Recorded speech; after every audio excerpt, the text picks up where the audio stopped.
اللهم صل وسلم وبارك عليه وعلى آله الله الله الله الله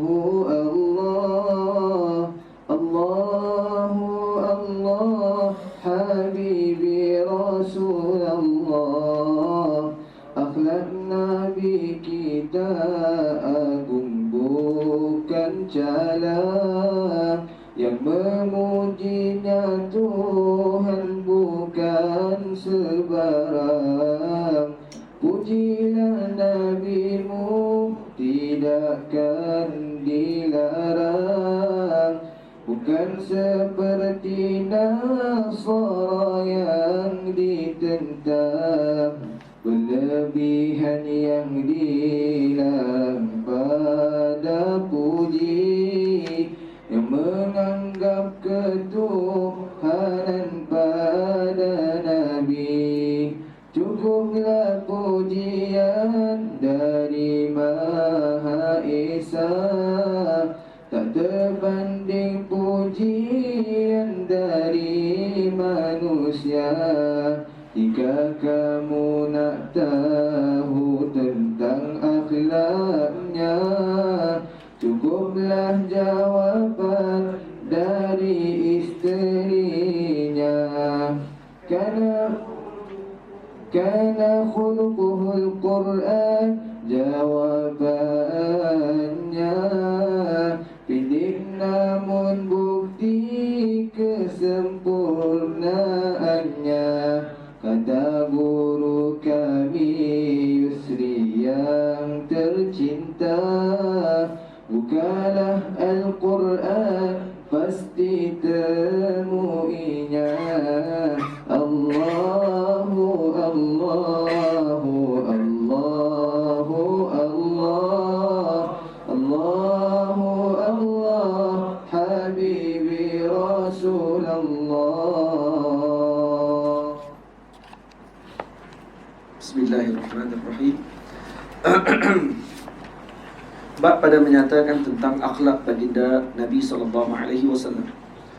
Akhlak Nabi kita agung bukan calang, yang memujinya Tuhan bukan sebarang. Allah Ta'ala menyebut wa innaka la'ala khuluqin azim. Baik, jadi itu saja pujian yang sudah mencukupi, kata ulama. Cukup mencukupi dengan pujian daripada Allah. Jadi tidak perlu lagi untuk makhluk lain memuji Nabi SAW.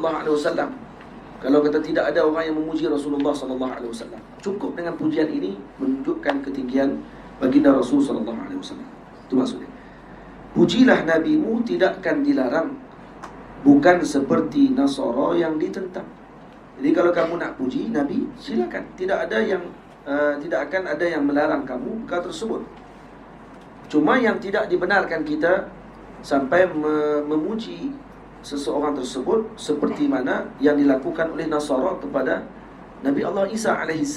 Dan itu disebut oleh Imam Busiri, da'mad da'atuhun Nasara fi nabiyihim, tinggalkan cara orang Nasrani dalam menyanjung Nabi mereka, yakni Isa AS. Wahkum bima syi'ta madhan fihi wahtakini. Dan selepas itu terserahlah kepadamu untuk memuji baginda sesuka hatimu, ikut suka. Wansub ila dhatihi ma syi'ta min syarafin, pujilah kemuliaan zatnya sesuka hati, dan pujilah segala keagungan sekehendakmu. Jadi wansub ila qadrihi ma syi'ta min 'izami, kamu pujilah apa sahaja tentang Rasulullah. Fa inna fadla Rasulillahi laisa lahu haddun fayu'riba anhu natiqun bifani, kerana keagungan Rasulullah itu tiada had baginya. Lalu lidah dapat mengungkapkan segala keistimewaannya dengan bahasa yang indah. Jadi kita tak akan mampu untuk mengucapkan dan juga memuji Rasulullah SAW dengan pujian yang seperti yang disebutkan oleh Allah Subhanahu wa Ta'ala. Jadi kalau kita puji Rasulullah, larangan yang dilarang oleh Nabi kalau kata seorang tadi memuji sehingga menganggap Nabi sebagai Tuhan, seperti mana Nasrani menganggap Nabi Isa AS sebagai Tuhan ataupun anak Tuhan. Itu maksudnya. Sebab itu saya sebut pujilah Nabimu tidakkan dilarang, bukan seperti Nasara yang ditentang. Berlebihan yang dilarang pada puji. Yang ini yang disebut dalam hadis. La tutruni kama atratin nasara Isa bin Maryam atau ibna Maryam, innama ana abdun faqulu abdullahi wa rasuluh. Ataupun faqulu abdallah wa rasulah. Jadi la tutruni, jangan kamu agungkan aku, kata Rasulullah. Jadi tutruni, itra' diambil daripada perkataan, kata akarnya itra', iaitu berlebih-lebihan dalam pujian. Jadi Nabi kata jangan berlebih-lebih dalam puji aku. Baik, adakah Nabi larang secara mutlak macam tu puji? Tidak boleh kamu puji aku? Tak. Nabi letakkan kama atratin nasara, seperti mana Nasrani memuji Nabi Isa AS. Baik, macam mana Nabi Sayyidina Isa AS dipuja secara lebih-lebih oleh kelompok Nasrani? Mereka menganggap dia sebagai Tuhan. Ini qawaid, dawabit yang Nabi letak dah. Ini dawabit, kan qawaid. Ini dawabit yang Nabi letakkan tentang pujian. Jadi maknanya kalau orang sebut kepada kita jangan puji Nabi lebih-lebih, baik kita kata kepada dia, di mana tak lebih-lebih? Bagilah hak dia lebih-lebih tu. Kalau tak boleh bagi hak, maknanya kamu hanya buat satu penangan yang dakwaan yang tak ada asas. Dia katakan Nabi larang, la tutruni kama atratin nasara. Itu kan kama atratin nasara, seperti Nasrani mengagungkan Nabi Isa. Baik, sekarang ni kalau mengagungkan Nabi Isa, macam mana pengagungan mereka kepada Nabi Isa? Mereka anggap Nabi Isa Tuhan. Itu saya sebut cukuplah pujian dari minta maaf, berlebihan yang dilarang pada puji yang menganggap ketuhanan pada Nabi. Kalau anggap ketuhanan pada Rasulullah ataupun Nabi sebagai anak Tuhan, bukan makhluk Allah Ta'ala, yang tu yang dilarang. Tapi kalau tidak dengan begitu, pujilah. Kata Syekh Imam Busiri, da'mad da'atuhun nasara fi nabiyihimu wahkum bima syi'ta madhan fihi wahtakimi. Pujilah Nabi dengan apa sahaja pujian sekalipun. Baik. Cukuplah pujian dari Maha Esa, tak terbanding pujian dari manusia. Karena pujian daripada Allah sudah mencukupi, maka tak akan terbanding dengan pujian yang ada pada manusia. Lepas tu ada seorang bermimpi bertemu dengan Al-Imam Umar bin Farid As-Sa'di rahimahullah. Maqamnya dekat dengan Jabal Muqattam. Kena pergi maqamnya. Kata beliau, yang beliau ni digelar Sultanul Ashiqin. Ditanya kepada beliau, mengapa kamu tidak membuat syair memuji baginda Nabi? Ada orang mimpi jumpa dia setelah dia wafat. Tanya kepada dia, kenapa kamu tak buat syair memuji Nabi? Maka beliau lalu menyebutkan syair, ara kulla madhin fi nabi mukhassar wa in balagha al-musni alaihi wa aktsar. Saya melihat setiap pujian kepada Nabi itu adalah kekurangan, walaupun si pemuji tersebut berlebihan dalam pujiannya atau banyaknya para pemuji tersebut. Idzillahu athna billadhi huwa ahluhu. Kenapa? Ini kerana Allah yang merupakan sebaik-baik pemuji telah memujinya alaihi fama miqdaru ma yamdahul wara. Bila Allah dah memuji, maka apakah bandingan pujian tersebut makhluk tadi terhadap baginda dibandingkan dengan pujian Allah terhadap Nabi kita Muhammad sallallahu alaihi wasallam. Karena itu beliau tidak membuat syair pujian kepada Nabi, karena kata beliau tidak ada lidah dan juga lisan yang mampu untuk menulis pujian kepada Nabi, karena sudah cukup dengan pujian Allah Subhanahu wa ta'ala kepada Rasulullah. Ahwalnya beliau. Sebab itu kata Imam Badruddin Az-Zarkashi, sebabkan itulah ramai di kalangan jaguh penyair yang terdahulu seperti Abi Tammam, kemudian Al-Buhturi, Ibnu Rumi, tidak mampu mengungkapkan pujian yang terbaik buat baginda Nabi SAW.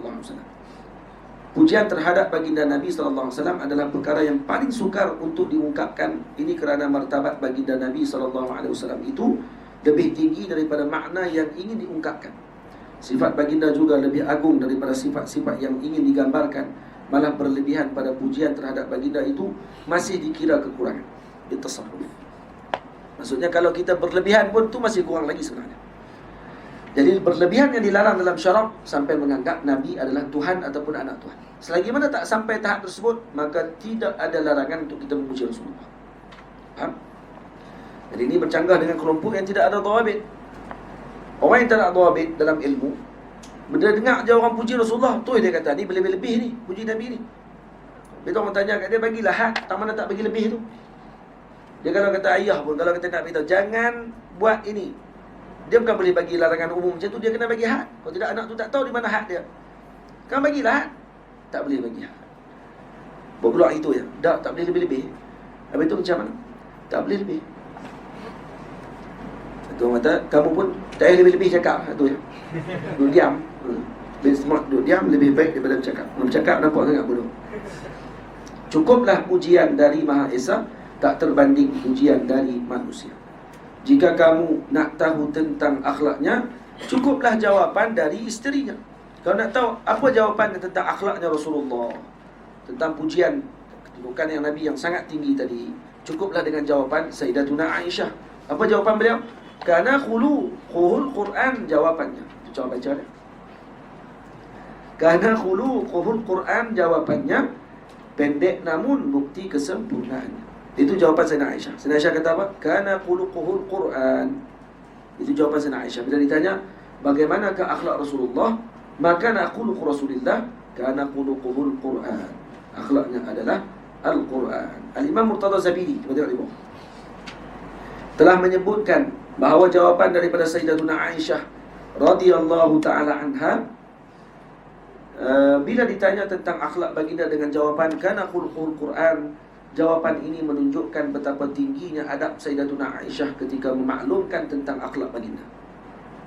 Dari mana ni? Hakikatnya beliau ingin memaklumkan bahawa akhlak baginda adalah akhlak Tuhannya. Sebenarnya dia nak sebut kana khuluquhu khuluqa rabbih. Adalah akhlak baginda, akhlaknya Tuhannya. Tapi beradab beliau, maka beliau menyebutkan menggunakan kinayah dengan hanya menyebutkan salah satu daripada sifat Tuhan, iaitu kalamullah. Kerana khuluquhul Quran, ini digunakan salah satu daripada sifat Allah Subhanahu Wa Taala, iaitu kalamullah. Sebahagian ulama mentafsirkan hadis tersebut dengan maksud bahawa baginda SAW berakhlak dengan segala yang disebutkan oleh Allah dalam Al-Quran, serta baginda adalah orang yang pertama yang akan melaksanakan terlebih dahulu segala suruhan dan meninggalkan terlebih dahulu larangan yang Allah Ta'ala larang. Faham? Tugan khuluq Quran jadi ada dua makna. Makna hakikah seperti yang disebutkan oleh Murtada Zabidi, dan juga makna yang sering kita lihat dan dengar, iaitu akhlak Nabi adalah Al-Quran, iaitu apa yang dilarang oleh Allah Ta'ala dalam Quran, Nabi yang mula-mula akan tinggalkan, dan apa yang disuruh, maka Nabi lah yang mula-mula melaksanakan. Lepas tu kalau dalam Quran ada suruhan kepada Nabi, kalau kata itu tidak ada ayat yang menunjukkan itu adalah khusus kepada Nabi, maka itu juga adalah suruhan kepada umat. Kalau ada ayat yang larangan kepada Nabi, itu larangan kepada umat. Sebab Nabi tak buat. Jadi kalau ada ayat itu larangan untuk buat sekian-sekian, disebut kepada Nabi. Sebenarnya itu disebut kepada siapa? Kepada umatin Nabi. Lain Nabi SAW. Nabi tak akan buat perkara tersebut. Tapi kalau disuruh, yang tu kemungkinan kepada Nabi sahaja ataupun kepada umat Nabi Muhammad, melihat kepada keadaan. Tapi kalau dilarang, ya dilarang kepada umat. Nabi tak akan melakukan perkara yang dilarang oleh Allah Subhanahu Wa Ta'ala. Baik. Kata guru kami Yusri yang tercinta, bukalah Al-Quran, pasti temuinya. Waktu kata Syekh Yusri Abdullah, waktu ketika mensyarahkan Syama'il, Syekh kata kalau kamu nak melihat tentang akhlaknya baginda, buka Al-Quran. Setiap muka surat dalam Al-Quran itulah akhlaknya Rasulullah. Dan setiap ayatnya dalam Quran itulah akhlaknya Nabi SAW.